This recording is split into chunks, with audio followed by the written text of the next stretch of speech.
Good morning. I am Steve Weber. Welcome to today's American Gumption Morning Show. Today is Monday, July 19th, and today is show number 204. So welcome to a brand new week. Hope everybody's having a good time out there. So I am Steve Weber, and I am the host of the American Gumption Morning Show, and the American Gumption Morning Show showcases ordinary individuals living extraordinary lives. And the reason why we like to focus on the ordinary, extraordinary is because we believe that brings encouragement and positivity. And we know the world needs more encouragement and positivity.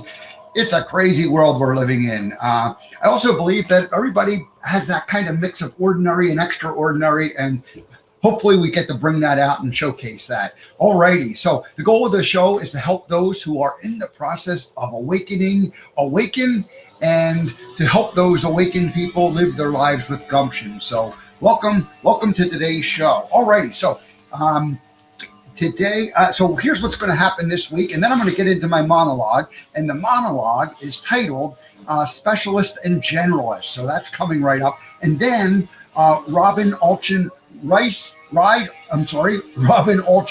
is going to be our guest, and we're going to have a great conversation with Robin. So that's coming up in just about in about 10 minutes from now. All right, so the next couple of days I'm kind of planning to do, my schedule's been a little bit wacky these last couple of days, so I sometimes do a show, sometimes I don't. I don't have guests scheduled for the next 2 days, but I do have a guest on Thursday. So I'm not 100% sure whether I'll be here either, or I'll probably be here at least one of those days.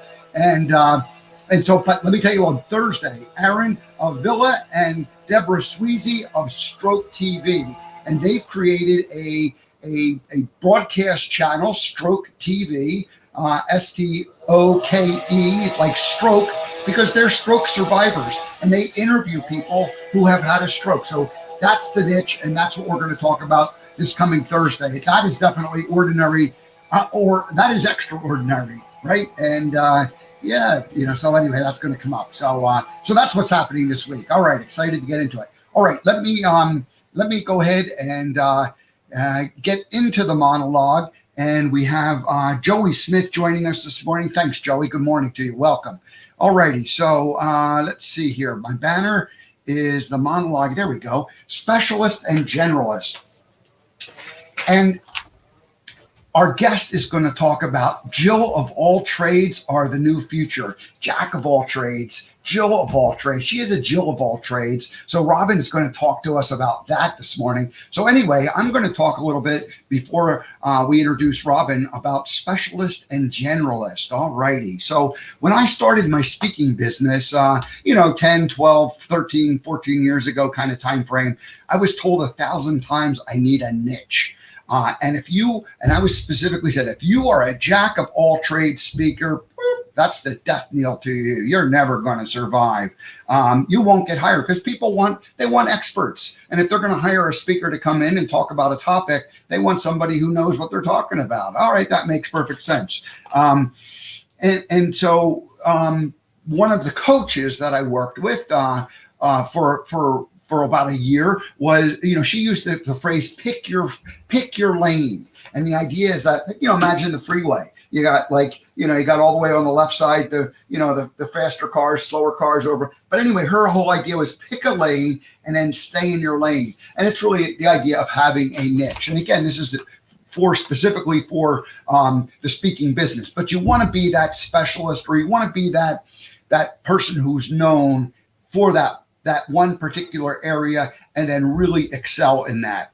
So that was actually very good advice, and I really do appreciate it. And it helped me because it forced me to really focus and to really articulate and decide and define my beliefs. So I've spoken about defining my beliefs and excavating all of, some of my, hidden, subconscious thoughts, and going through that whole process many times.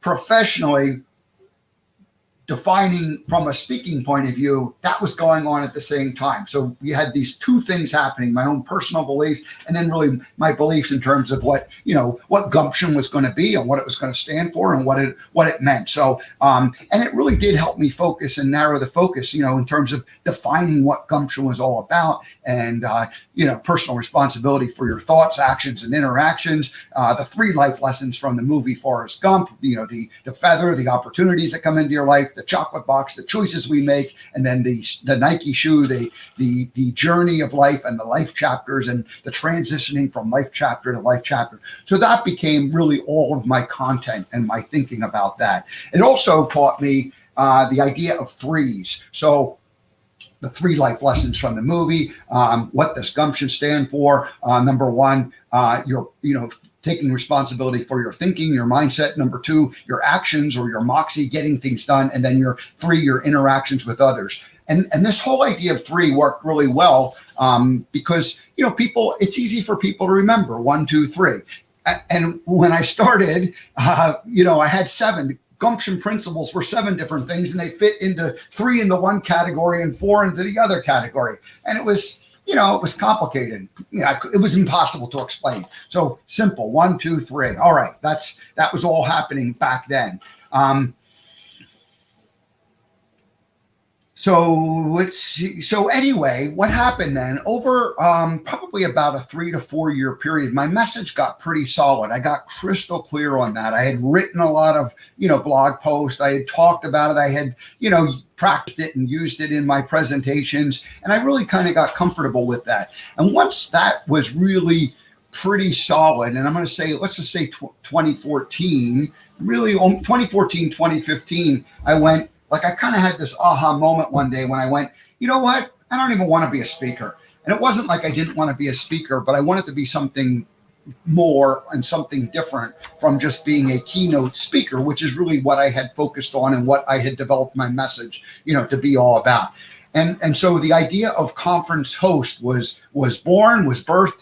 And the conference host was basically me participating in the entire time for a multi-day event. So, I might end up, I would do a keynote. And so what happened, and the way I transitioned into doing that was when people would hire me as a speaker, I'd say, well, why don't I do the conference host? And they'd say, well, what's that? And I'd explain it. And then they'd say, well, what does that cost? And I said, it's the same thing as if you hire me for being a speaker. And they said, oh, then this is great. And so it really gave me a chance to be there and participate. And I liked being there, participating, hanging out with the people and interacting with them, and not just coming in and doing a speaker keynote, which is what I had kind of been trained into thinking I needed to do or wanted to do. But the experience of sitting on the bench and talking to people, I just like to talk to people. And I like talking with them on one-on-one, smaller crowds. And so the keynote is one piece of it, but then the interacting with people along the way.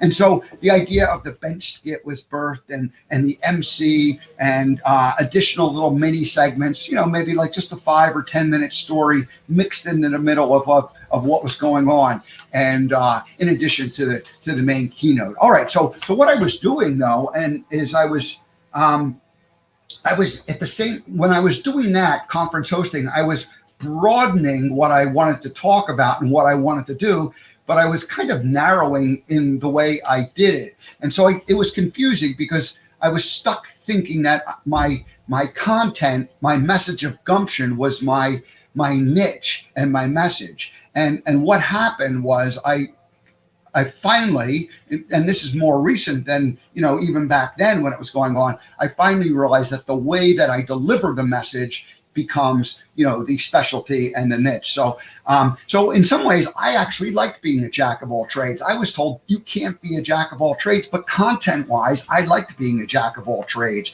And I didn't want to necessarily be a hyper expert.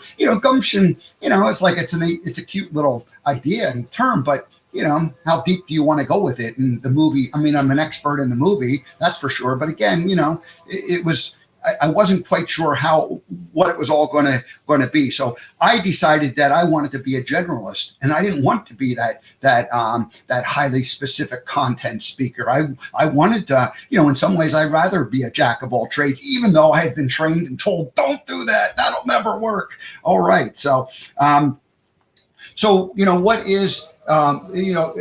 what is your skill, or what is your superpower? What is the one thing that you do that's kind of unique or different? And it could be by organizing other experts, as Robin's going to talk about in a little bit, and then or organizing content. And in some ways, one of my superpowers is to be able to look at a big pile of information and go, oh, it's this, this, and this. This is what you're trying to say. Kind of get to the nub of it very quickly, and look at a lot of information, but then kind of extract what the key points are. And so really what I feel like I've niched myself at is a communicator, and that the content that I communicate is actually less important, right, than the actual being able to communicate. Now, the niche is the gumption part, the gump part, right? That's the unique and specialty and bringing it. And so what I do is I'll take someone's message of change, right? An organization has a message. They want to communicate their message to their people, whether it be internally in the corporation or externally to some of their clients or customers or some type of a thing. But they have some message that they want to do. So what makes me unique and what is unique about my niche is not gumption per se, and not the 3 life lessons of the movie, but rather the ability to take a client's message and then marry gumption on top of that, or marry the 3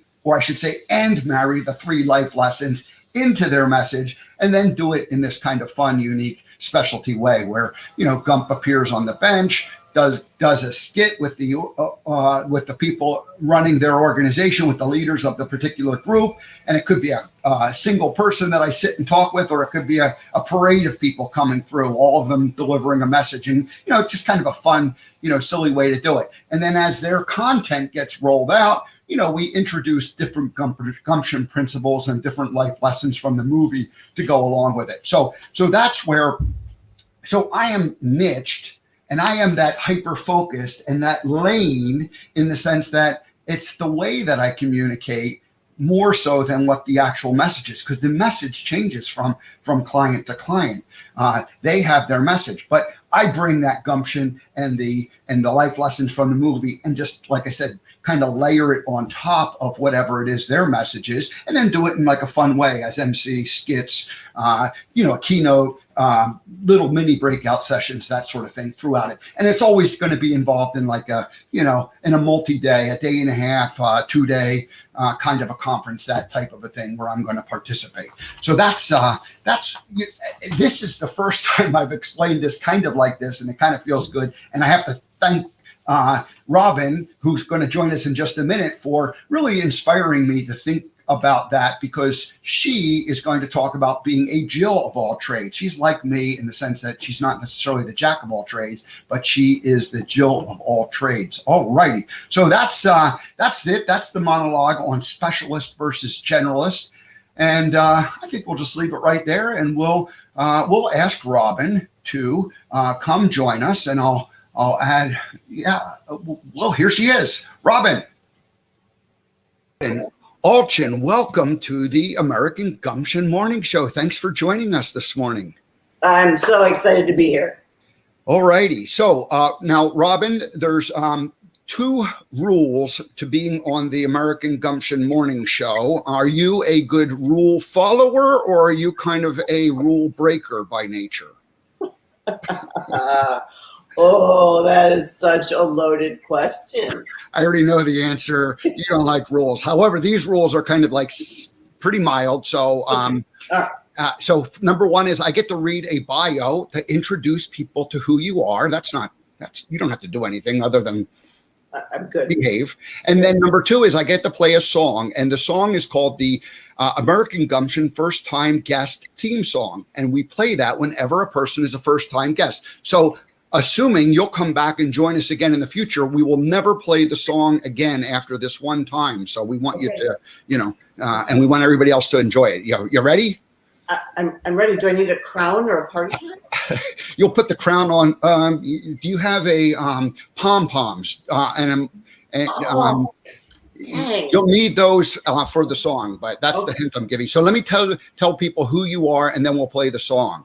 So Robin Alchin Rise has a doctorate in psychology and is a certified group psychotherapist, which is a CGP. Is that correct? Sure. Certified group psychotherapist for 35 plus years. Man, you've been at this for this isn't your first week on the job. Shut up. Great. All right. So she is the founder of Woman Optimized, and she recognized that there was a new and better way of approaching human growth, sports, performance, and the potential for creativity, happiness, and success. And there is her website right below us, womanoptimized.com. And so one hard truth that she has learned is that most people never achieve their potential or live the life they were meant to live or wanted. That's an unfortunate fact, but that's what we're going to talk about some more here. And now here's what's happened. Science can now tell us why this happens and why traditional practices do not work. So in the time that you have been doing this for 35 years, there was like a huge monkey wrench thrown right into the middle of that, and we'll talk about that too. So Robin's lifelong passion has been exploring the uniqueness of people and liberating people from invisible limitations.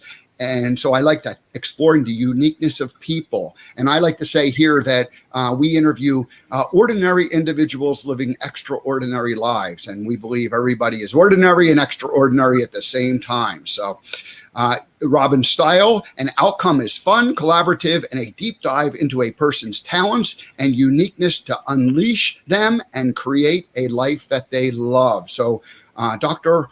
Robin Rise, welcome to the American Gumption Morning Show. Thank you so much for being here this morning. I'm so excited. All righty. Are you ready for the song? I am. I'm just dying.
Have you ever had a marching band welcome you to a broadcast before? No. That's the first. All righty. Well, yeah, we that John Philip Sousa. So we just thought, hey, let's have some fun with it. Okay, let's do it. All righty. So welcome, and you know, we're going to just introduce people, let people know who you are, and then we're going to get into the really good stuff. But you know, back in when you went to, you know, college and undergrad, and then you went off and you got an advanced degree, a PhD in psychology. I mean, what were you studying back then, and what was, you know, what motivated you to, you know, to go do that right out of, high school and college and go get an advanced degree? Right. Well, it's interesting because for me, I've said that I've been a psychologist since I was like 5. And because I fit the compulsory recommendations that you have to have a dysfunctional family and you have to be trying to save everybody in your family. So that led me on that path. And a variety of what I call smackdowns in my life and losses and tragedies and things that happen helped steer me on this path. But I also got super myopic and knew I want to be a psychologist, put on the blinders and just march through. Right. high school, college, graduate school, postdoc, all those things that you're supposed to do and specialize in. The interesting thing about psychology, though, back then was I have a really weird brain where I'm super scientific, super spiritual, super open. And people would say, how can you study psychology when there's nothing definitive, right? Back then it was, you couldn't measure anything. How did you know someone was depressed, like this person was depressed or that person was depressed? Because everybody had different symptoms and yet they got the same diagnosis. And there's no science or blood tests like, oh yeah, you're a quart low, you're depressed. And then, like you said, in 2000, at the time of my most major smackdown in my life, it's also brain science. Before we get into that, just what did you actually get your PhD in? I mean, what area did you focus on? So clinical psychology, and then the subspecialty for me was sports performance and neuroscience, neuropsych. And then for those next, 10, 15 years, like kind of at the very beginning, before the major smackdown, what was your life like in terms of professionally? What were you doing, with that? I did the very traditional things that you're supposed to do, right? I worked at Kaiser Permanente, right? Worked at Kaiser Permanente. I worked at a community mental health center. I worked for a neuropsychologist.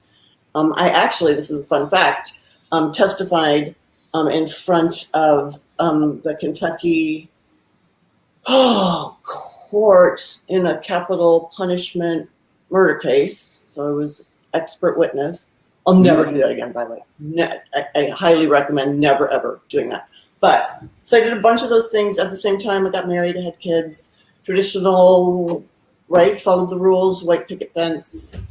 And then the 2000-ish comes along and the science suddenly changes, but also in your personal life, you had your kind of, own spiritual smackdown. What happened? And they kind of it wasn't like one caused the other. They kind of both happened independent of each other, but in the same time, from what I understand.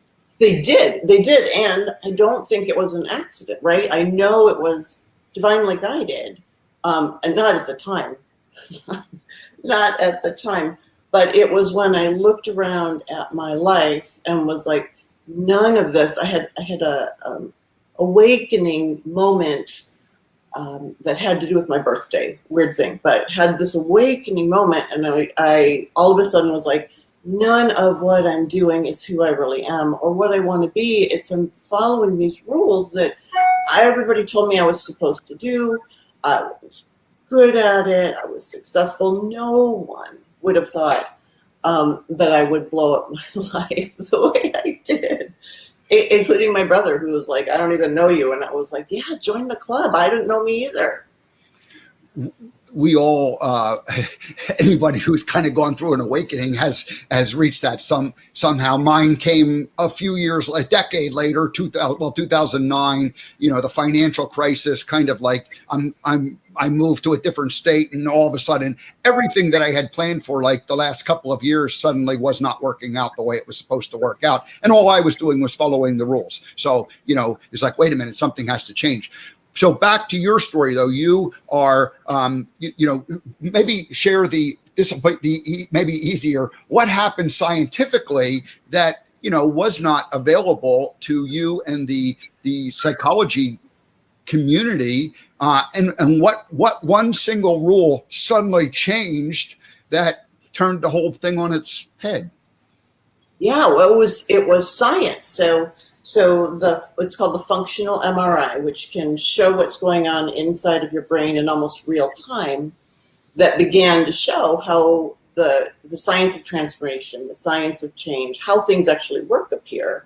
Because back when I was doing neuropsych evaluations, the only way you could see something going on in somebody's brain was post-mortem, right? So you really don't get to know what they're thinking or how it's working. You can only make assumptions based on what you've seen in behavior and things like that. So once the functional MRI came out, all of a sudden it was like everything we thought about how things worked either changed or was dramatically enhanced in a way that you could understand how to make things work better. And for me, that was a little piece of heaven, because I was like, finally, there's some way to actually show how things work.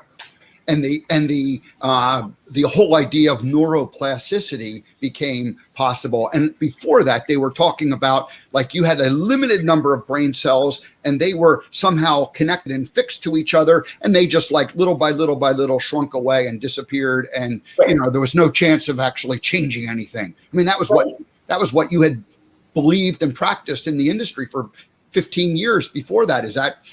Am I exaggerating that?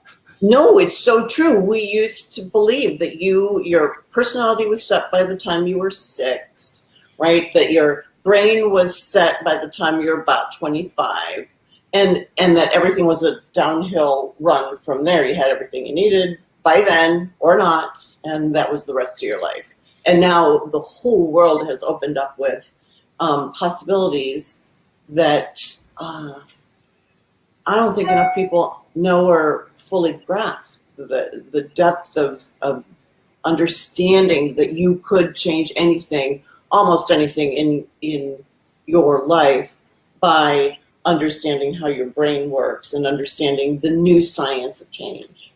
Yeah.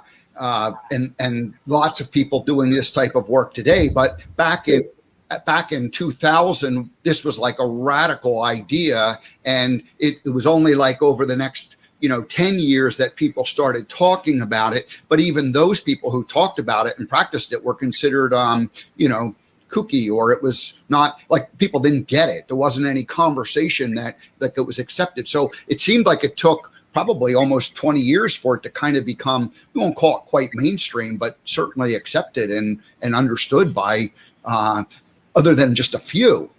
Right. Yeah. And do you remember, did you see the movie What the Bleep Do We Know? Yep. Okay.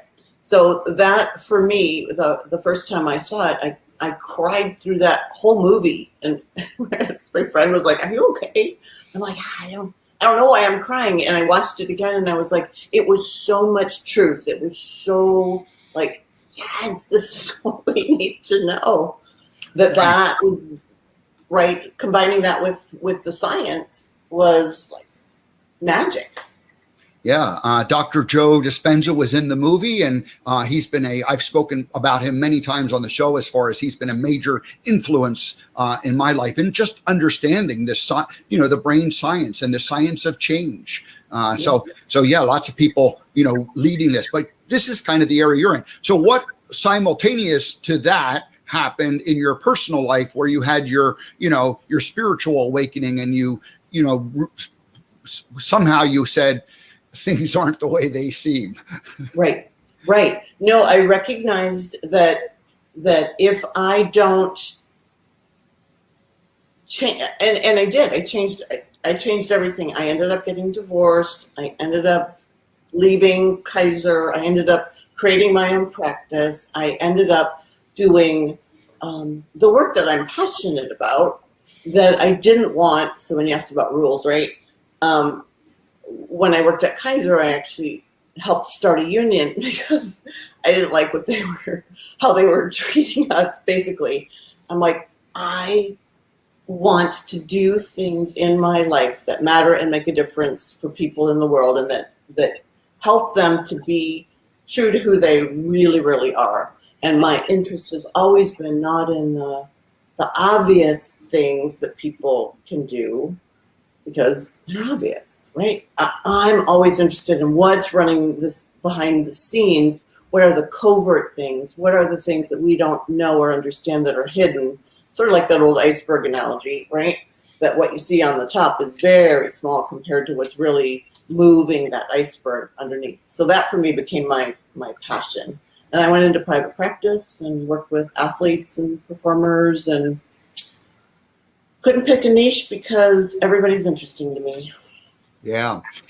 So the iceberg or the subconscious running the program, and the numbers are estimated like maybe 5% of our thinking, it happens, or 5% of what our active conscious thoughts dictate what happens to us. And then 95% of what we end up doing and what we create for ourselves is because of those subconscious thoughts. And those subconscious thoughts get put in when we're young, before like 6, 7 years old, kind of, those are all fed to us, and we run those programs and we don't even know that we're running them. And for me, the wake up moment became when I went, when I was trying to create a speaking business and message, and I went, oh my gosh, I have to decide what I believe. And once I opened up the can of worms of, well, what do I believe? It was like a multiple year process of like, well, why do I believe this? And almost going through almost like one by one, examining them and going, well, do I really believe this? And, that work takes some time to do it, effectively. And then what happens is you can begin to kind of reprogram the subconscious brain. But I guess that's what you end up working specifically with. I kind of did it on my own or with the help of other groups and coaches that people have had. But is that really the work that you're doing on, is helping people get control of those subconscious beliefs? And yeah, it's the work I was doing. But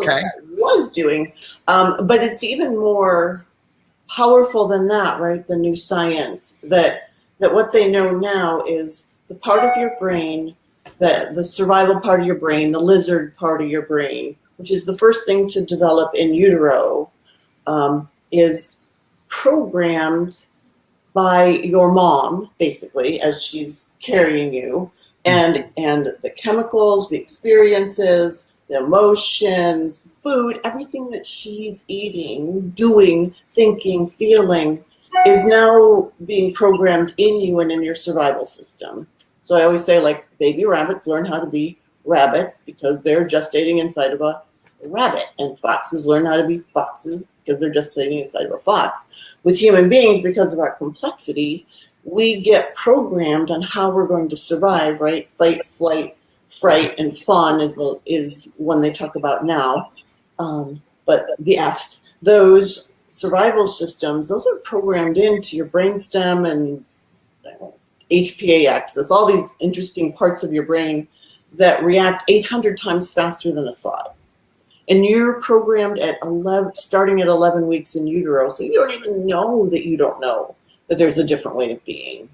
So that work, right, has to do with the vagus nerve. I'm sure you've talked to people about vagus nerve, right? All those things get programmed in, and we're completely unconscious of those things. It's not even subconscious. It's completely unknown to us. And that's, for me, the cutting edge future of psychology and personal development, is being able to tap into those places so that you can reprogram the deeper part of your brain, the operating system, not just the software. Yeah, I like what you said. You don't know what you don't know. You're, and then as you start to go up from that level, Dr. Joe uses this phrase, you have to start thinking about what you're thinking about. And so that's becoming like, that's where it kind of starts to meet the conscious level, but you're really talking about one layer down below that, where we don't even know what we don't know. And right. So we don't even understand what's happening on that basic operating system level. Well, good. So you've dedicated your career to it, the first half of it, or, the better part of the first half, kind of doing it like the traditional way. And then the second half doing it more of the new, I don't like the term new age, but the modern way, the evolved way. The evolved way. Well, yeah. Who knows what it is, right? It's the Frank Sinatra way. It's my way. Nice. That idea of, I am fascinated by so many different components that make human beings who they are, right? That picking any one area to me is deadly. Like, why would you just focus on any one thing? So for me, it is the constellation of all the different aspects of what make us who we are. That's fascinating, and understanding if you start with the operating system, you can be whatever you want. You can create whatever you want, right? So that's the neuroplasticity, and that's also all things are possible. That's also miracles. So they say the same thing, just different languages.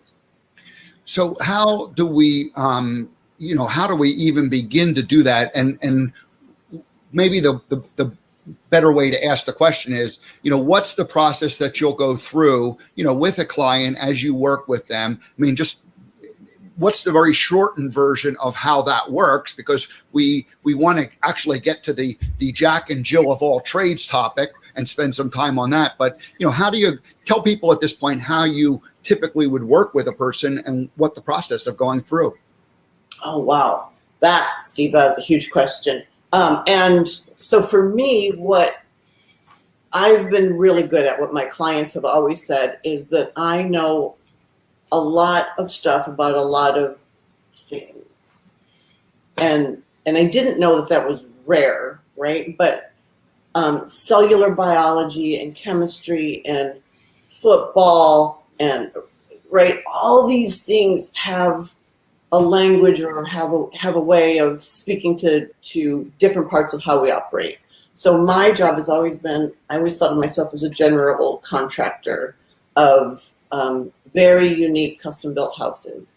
And I am the person who will help manage you through the process of building your house and say, you need to go see this builder because you like this. You need to get this plumbing done and this kind of heating system and this kind of electricity. So I will refer people out to unique, different recipe kind of things, blueprints, and I just manage all of those projects. So I don't teach meditation, for instance. Mm-hmm. I know the best programs for whoever's sitting in front of me. Like, you need to go see this person, and then to heal and to start doing the stuff about reprogramming the unconscious.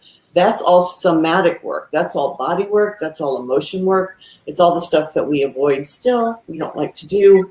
And I don't do that in my office, but I know the people who do that. So I want to send people to the best specialists for them.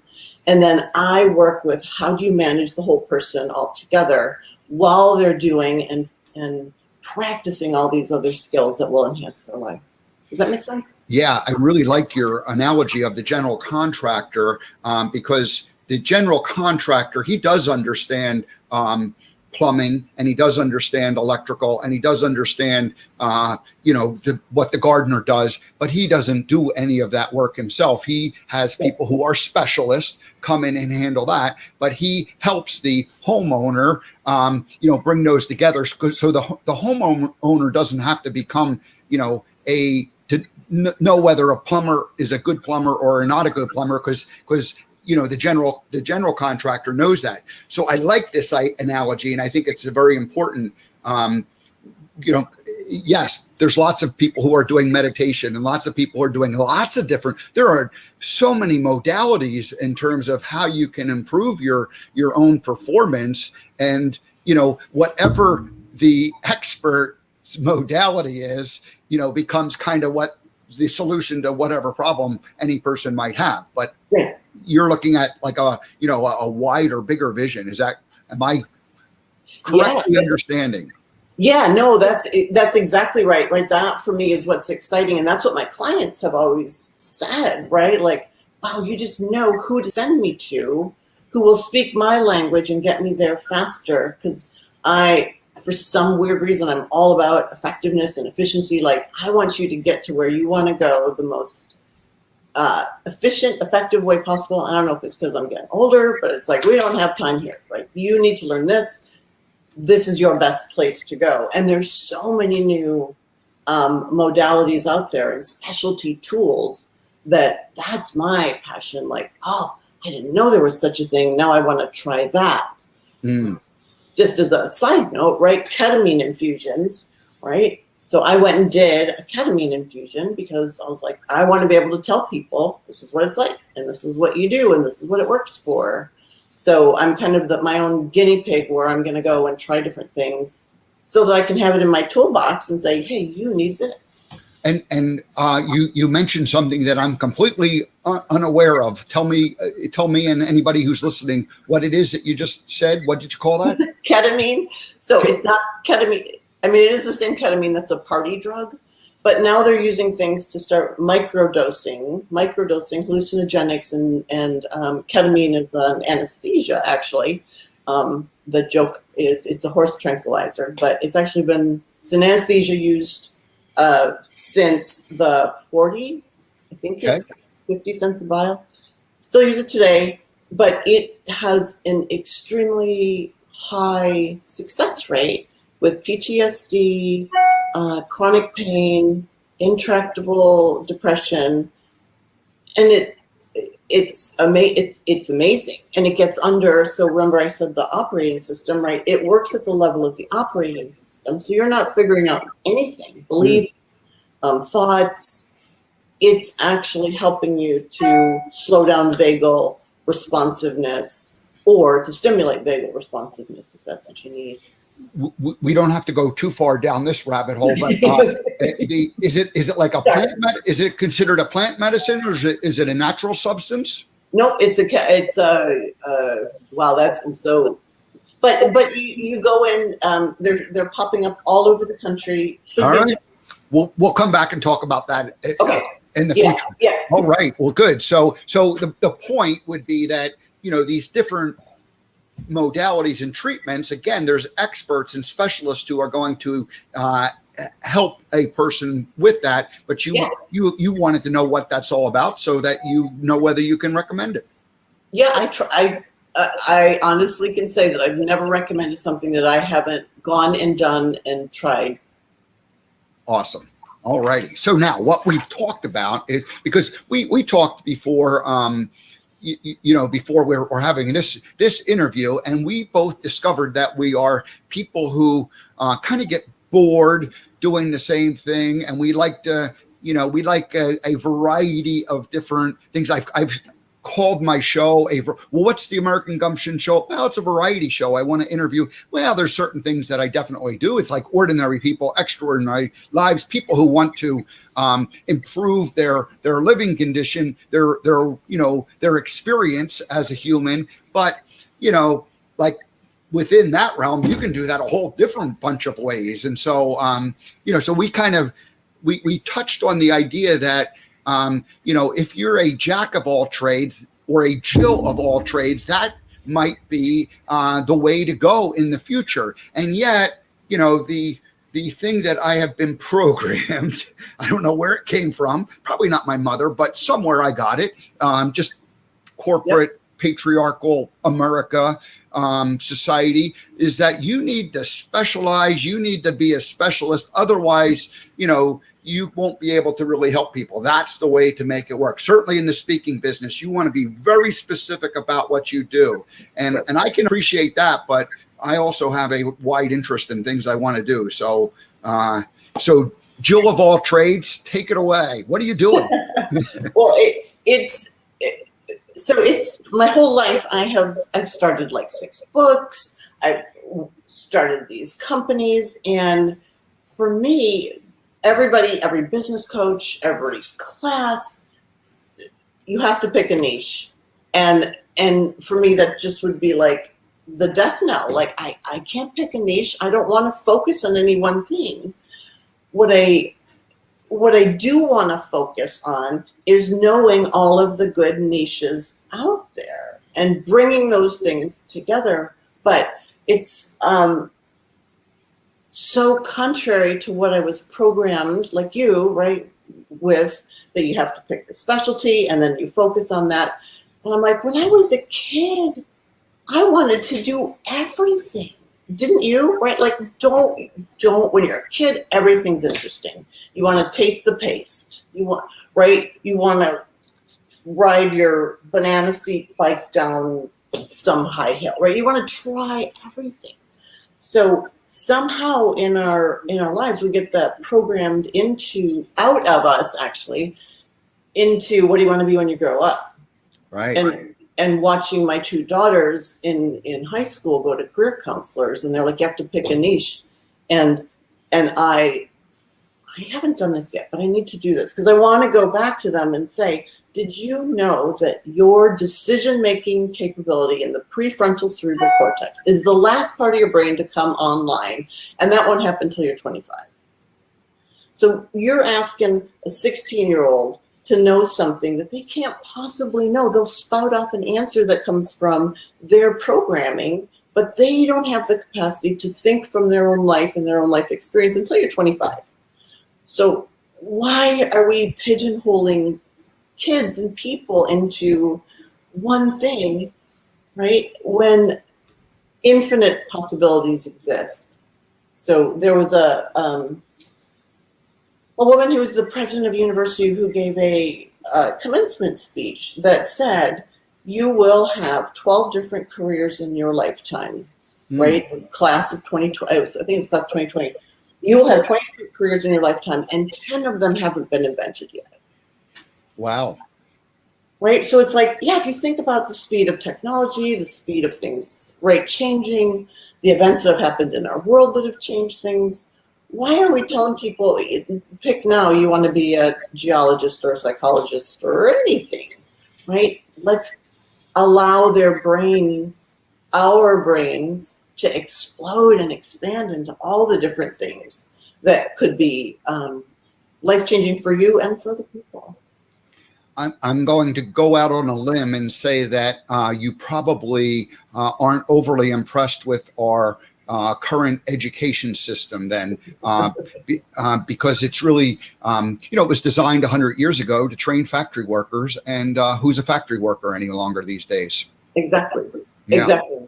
Right. Yeah. Not a fan. And don't support in my own kids, right? I've got 25, 22-year-old daughters, and I'm like, until you're 25, don't pick anything, try everything, right? Do rule outs, like I like this, I don't like that, but to limit yourself in any way is, to me, contrary to happiness. You mentioned that your daughter, 16 years old, being asked to, declare what it is that, she has an interest in doing. I remember, in my early 20s, probably 22, blurting out something that I was surprised to hear myself say, and it ultimately changed the course of my life, because I actually just said it out loud and heard it being said out loud. And it was like, kind of like, where it came from. It just sort of came out without any thought or planning. And yet, and there's been multiple times in my life where, like, the minute you actually speak something, which is ultimately speaking your truth, and you hear it, you might think it you might think it hundreds or even 1,000 times, but it doesn't become real until you somehow speak it. Did you know that that's a truth, right? That you respond better to your voice coming out of your mouth and back into your ears in your brain than if it's just rattling around inside? Yes. But I want to know what you said. What did you say when you were 16? No, I was 22. I was in California for like a temporary job that ended up kind of crashing and burning, and I was told to come pack up and go back to Pennsylvania. And I said, I was with a group of people, and I said, you know what? I'm just gonna quit the job, and I'm gonna stay here, and I'm gonna find a job. And I went home, and I was like, oh my God, I can't believe I said that. And then that was like, can I really do that? And I did it. Right. Yeah. Right. And when you see a possibility and then actually act on it, when you live your truth, right, different magical things open up. Possibilities that you couldn't possibly have seen start to show up. So back to the idea of being this more of a generalist than being someone who is highly, highly specific. Give kind of the summary version of what that looks like, because we've got so many topics that we want to go into, but we're going to have to come back and do those again. But like, lay the ground for what is the advantage of being broad in like knowing a little bit about a lot of different things and maybe specializing in that as opposed to specializing in one particular thing? Well, the idea is, right, so they call it being a polymath, being endlessly curious is part of it. But when you're a polymath, I always say it's 1 + 1 = 3. Meaning, because you can see things from different perspectives, you will bring in information that will solve a problem at a different level. So when you specialize, you can only look at, right, and not that we don't need specialists, because if you have that calling and you just know you're meant to be a brain surgeon, or you're meant to be the whatever, solve solar power, whatever it is, that's amazing. And I want to know you, right? I want to know the people who are geniuses at what they do.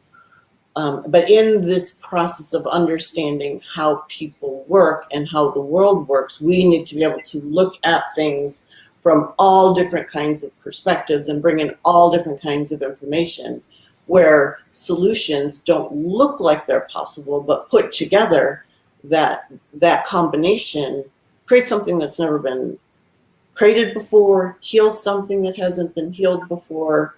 Because again, me, myopic, when I went through my training, right, I didn't even go on a super fun trip to Europe with my girlfriends on a Eurail pass because I had to study and I had to go to school. And right, and I'm like, the life that I left on the table was like enormous. And I'm like, wait a second. So I'm trying to catch up now, obviously. But this idea of being able to look at things from all different possibilities, it's like having a tool chest that is always expanding. Like people who are, if you only see the world, if you're a hammer and you can only see the world as nails. I'm like, I don't want to be just a hammer. I want to have a whole box of things that I can try, and it'll solve a problem in a different way.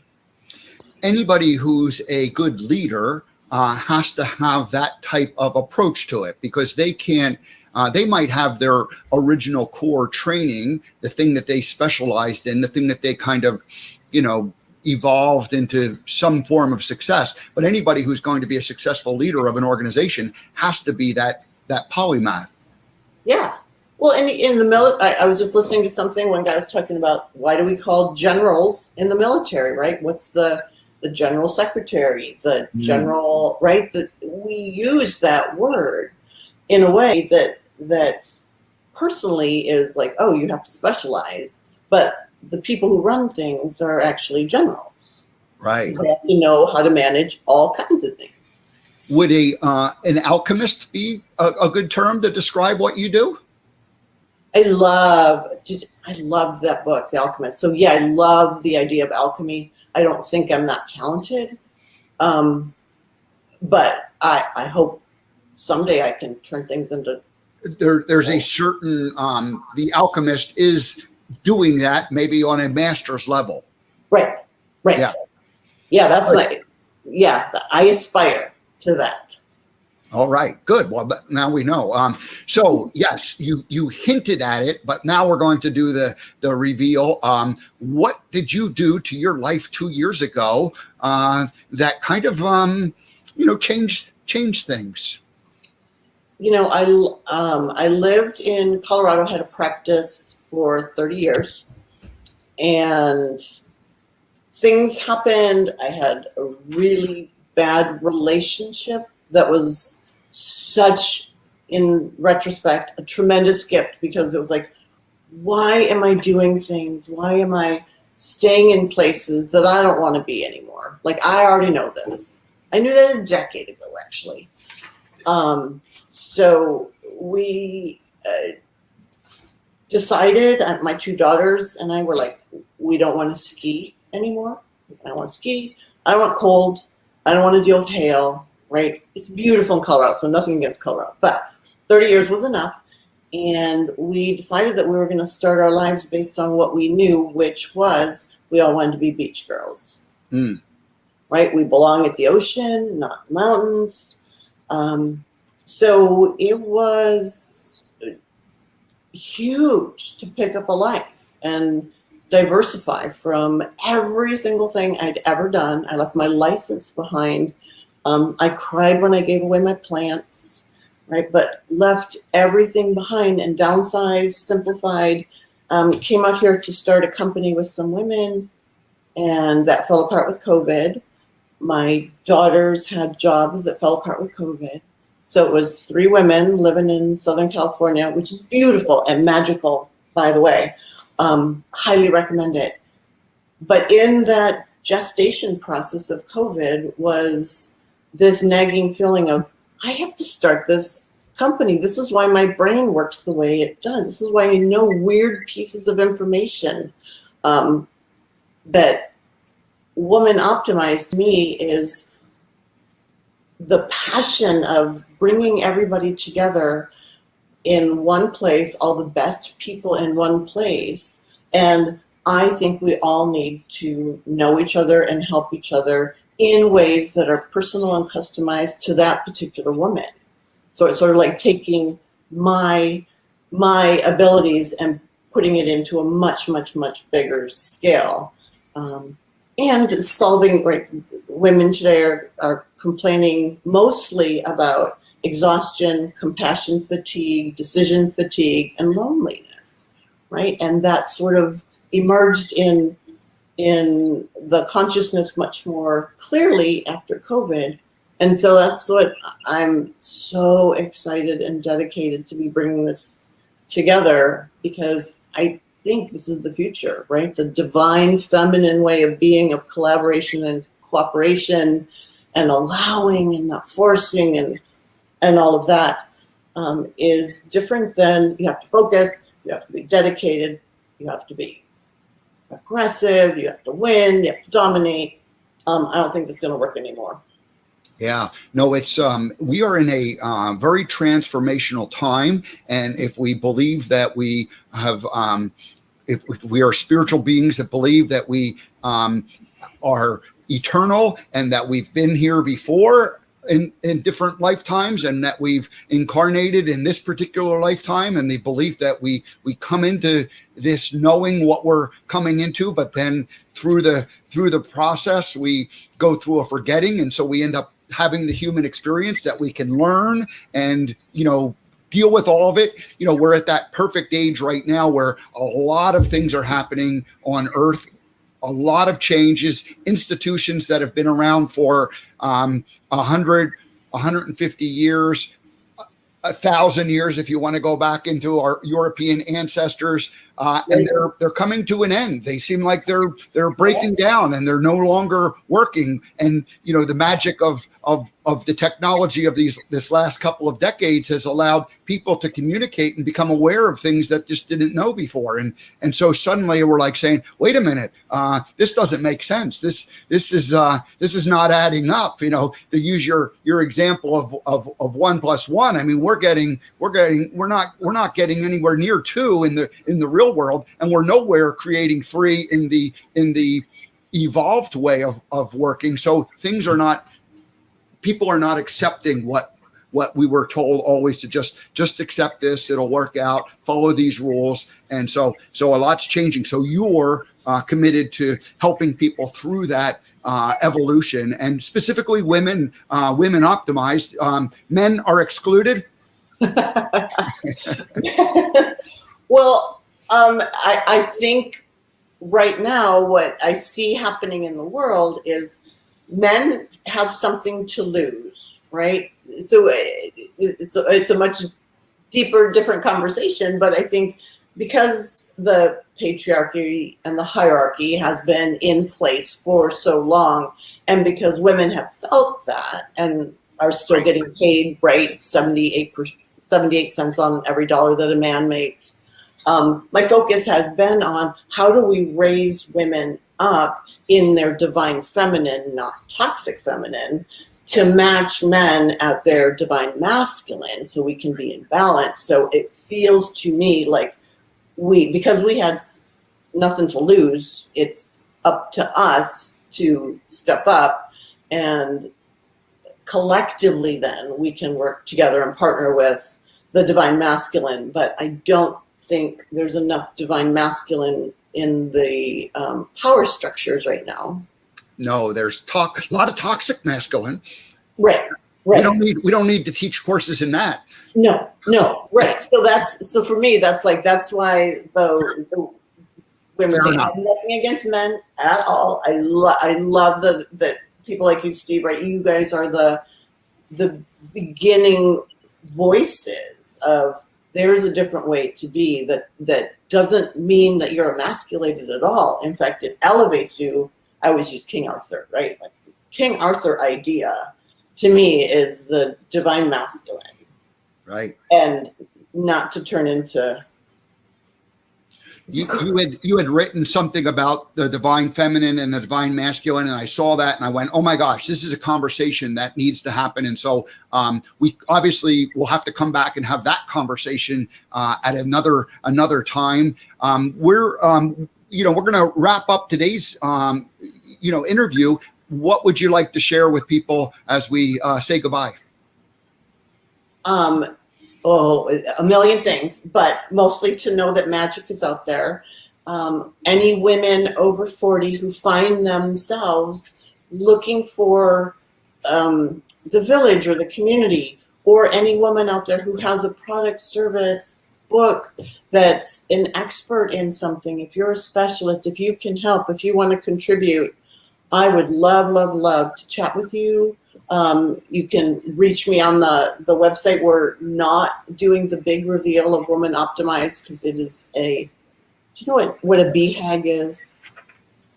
Big, hairy, audacious goal. So this is a BHAG thing. So it's developing. But yeah, anybody, please reach out to me because I really want to bring us together in a way that's very different than what we've been doing so far.